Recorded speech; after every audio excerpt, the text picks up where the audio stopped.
हो गया। दोस्तों नमस्कार, मैं तीरथ साहू आप सभी का स्वागत करता हूं। तो कक्षा 9वीं विषय सामाजिक विज्ञान। आज हम सामाजिक विज्ञान अध्याय 1 चैप्टर 1 के बारे में जानकारी प्राप्त करेंगे, अध्ययन करेंगे। जो भी छात्र कक्षा 9वीं में पढ़ रहे हैं, सत्र 1 अप्रैल से प्रारंभ हो जाता है, लेकिन महामारी कोरोना की वजह से लॉकडाउन चल रहा है। हम सब घरों में हैं और अपने घर में रहते हुए हम अपने पढ़ाई को, शिक्षा को जारी रख सकते हैं। तो आज हम पढ़ेंगे कक्षा 9वीं सामाजिक विज्ञान का अध्याय 1। अध्याय 1 में मानव एवं पर्यावरण। मानव एवं पर्यावरण। मानव क्या है?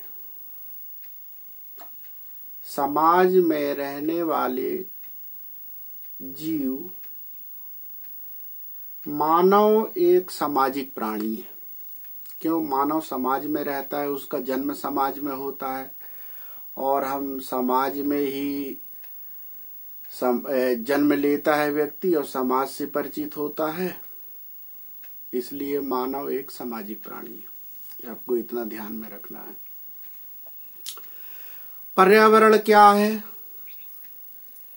हमारे चारों ओर के वातावरण या आवरण, जो भी हमारे चारों ओर दृश्य है या अदृश्य है, जिससे हम परिचित हैं, जिससे हम परिचित नहीं भी हैं,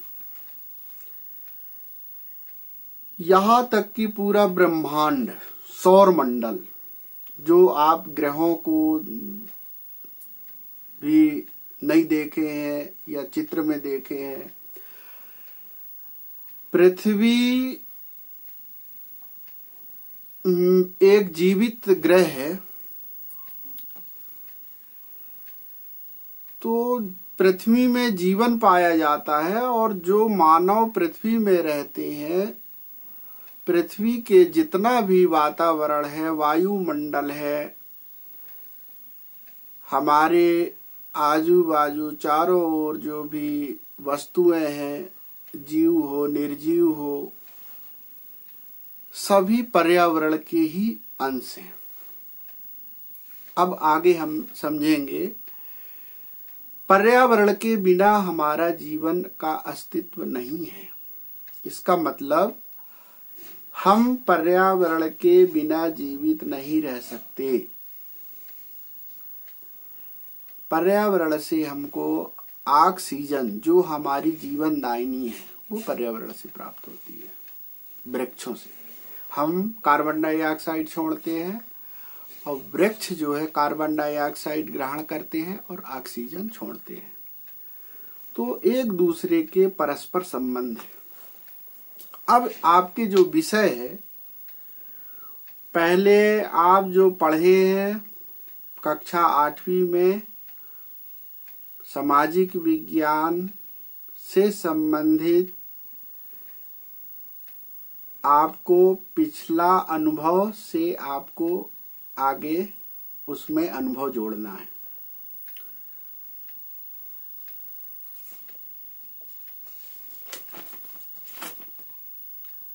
पर्यावरण में, पर्यावरण कितने प्रकार के हैं? पर्यावरण के तत्व क्या हैं? पर्यावरण के तत्व में जैसे आ गया स्थल है, जल है, वायु और जीव है। इनमें से प्रथम 3 परस्पर भौतिक पर्यावरण का निर्माण करते हैं। जीव जंतु जैवमंडल का निर्माण करते हैं। पर्यावरण के प्रकार: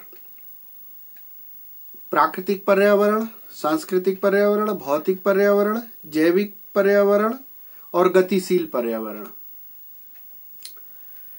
प्राकृतिक पर्यावरण से में जो है वो भूमि की रचना, खनिज, वनस्पति, वन्य जंतु, जलवायु आदि आते हैं। सांस्कृतिक पर्यावरण क्या होता है? सांस्कृतिक प्रतियोगिताएं भी होती है स्कूल में, सांस्कृतिक के कार्यक्रम होते हैं। सांस्कृतिक पर्यावरण में के अंतर सांस्कृतिक पर्यावरण से भी व्यक्ति की पहचान होती है, इसलिए हम सांस्कृतिक पर्यावरण को पाठ्यक्रम में जोड़े हैं। सांस्कृतिक पर्यावरण में जैसे आती है सड़कें हैं, पुल है, नहर है, नंगरे हैं, नदियां हैं, भवन है, शासन प्रणाली है। अब आता है प्रदूषण। प्रदूषण क्या है? पर्यावरण के संतुलन में वांछित परिवर्तन होना, उसके संतुलन को बिगड़ना, पर्यावरण के संतुलन को ह्रास होना, उसमें पर्यावरण के संतुलन के बिगड़ना ही पर्यावरण प्रदूषण है। हम घरों से कचरा रोड में फेंक देते हैं, नालियों में फेंक देते हैं, गंदगी करते हैं, बाहर शौच क्रियाएं करते हैं, पर्यावरण प्रदूषण है। तो इसमें जो है, अब इसके बारे में आगे पढ़ेंगे। पर्यावरण प्रदूषण के प्रकार है, जल प्रदूषण है, मृदा प्रदूषण है, वायु प्रदूषण है। तो ये प्रदूषण कैसे होते हैं और इसका एक दिन अलग से इसके बारे में बताएंगे।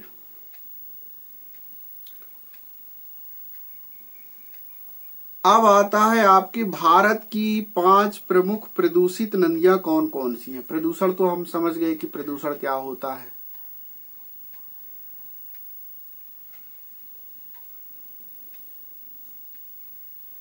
जैसे धुआं है, धुआं वायु प्रदूषण है। ध्वनि प्रदूषण है, ध्वनि प्रदूषण में गाड़ी मोटरों की आवाज है, हवाई जहाज की आवाज है। ध्वनि से संबंधित जो भी है वो ध्वनि प्रदूषण आता है, जिससे कि पर्यावरण में जो है नुकसान होता है उसका। अब इसमें अगला हम बता रहे थे आपको कि भारत की 5 प्रमुख प्रदूषित नदियां गंगा, यमुना, हुगली, दामोदर और गोदावरी। ये भारत की 5 प्रमुख प्रदूषित नदियां हैं। एक और पढ़ेंगे, इसके बाद जो है आज का विषय समाप्त करेंगे। ग्लोबल वार्मिंग क्या है? ग्लोबल वार्मिंग बहुत ज्यादा बढ़ रहा है, जिससे पर्यावरण का संतुलन बिगड़ रहा है और ये इससे नुकसान भी हो रहा है। प्रकाश संश्लेषण की दर में कमी होने से पेड़ पौधे की वृद्धि रुक जाती है एवं जंगल सूखने लगते हैं। इस कारण से वायुमंडल में कार्बन डाइऑक्साइड की मात्रा बढ़ जाती है। वायुमंडल में उपस्थित कार्बन डाइऑक्साइड तथा अन्य उष्मारोधी गैसें उष्मा का कुछ भाग शोषित कर भूतल पर वापस कर देती है। मतलब ग्लोबल वार्मिंग के कारण पेड़ पौधे की वृद्धि रुकना। जब पेड़ पौधे नहीं बढ़ेंगे, पेड़ पौधे नहीं होंगे, तो हमारा जीवन क्या संभव होगा? नहीं होगा। इससे निचले वायुमंडल के में अतिरिक्त ऊष्मा जमा होने लगती है और वायुमंडल का तापमान बढ़ जाता है। ग्लोबल वार्मिंग कहलाता है। ग्लोबल वार्मिंग देश के लिए बहुत खतरनाक है, किसी भी देश के लिए हो।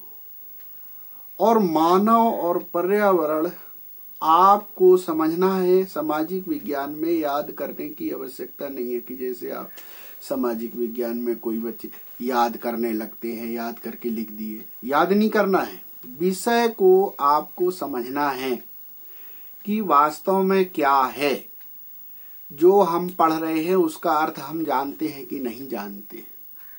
शब्दों के अर्थ जब तक आप नहीं जानेंगे तो आप विषय को नहीं समझ सकते। विषय को समझने के लिए शब्दों का अर्थ जानना आवश्यक है। जैसे कई बच्चों को बोल देते हैं कि पर्यावरण क्या है, पर्यावरण क्या है, तो बच्चा बता ही नहीं पाता पर्यावरण क्या है।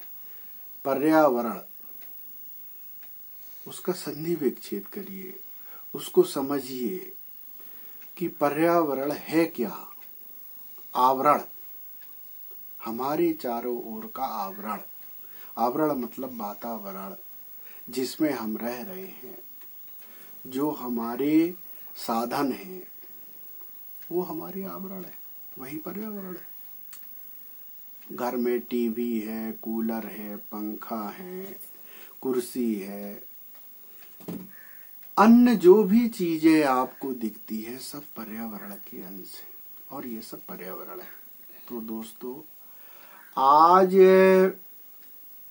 जो भी आप समझे हैं उसको यदि समझ में नहीं आया है आपका, तो आप फिर से वीडियो को देख लें, फिर से वाच करें।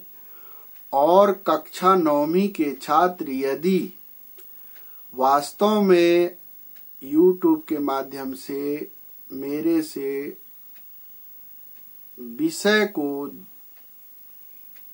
पढ़ना चाहते हैं तो गारंटी है कि 90% आप परीक्षा में ला सकते हैं।